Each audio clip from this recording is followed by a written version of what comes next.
In today's video, I'm going to teach you how to use templates for repeating tasks and projects in Basecamp. This will not only streamline your workflow, but also save you a significant amount of time, especially if you regularly manage similar types of projects.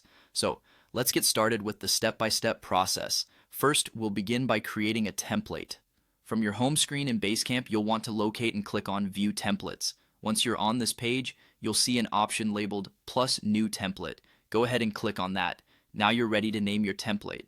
Choose a name that's descriptive and easily recognizable so you and your team can identify it quickly in the future. Adding a detailed description is optional but can be helpful for providing context or specific instructions related to that template. Once you've named your template and, if you wish, added a description, simply click Next to proceed.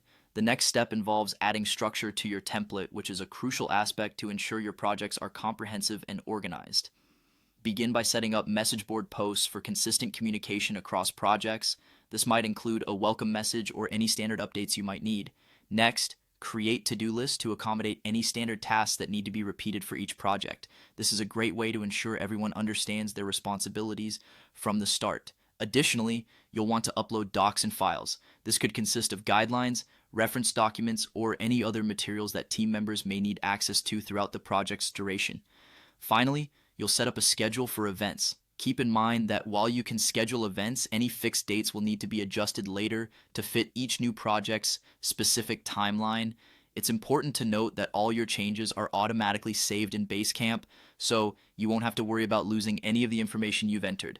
Now that your template is ready, let's move on to applying it to a new project. Start by clicking on Make a New Project from your main dashboard. You'll see an option to choose a project template. Select the template you just created from the list that appears. At this point, you will name your new project. Again, make sure the name is specific enough to be easily understood by everyone involved. You can also add a project description, although this is optional. Finally, you'll click on Create this project. Congratulations, you've successfully used a template to launch a new project in Basecamp. By using templates, you're setting the groundwork for increased efficiency and improved project management. Thank you for joining me in this video. I hope you found this guide helpful and it makes your Basecamp experience smoother and more organized. Until next time, happy project managing.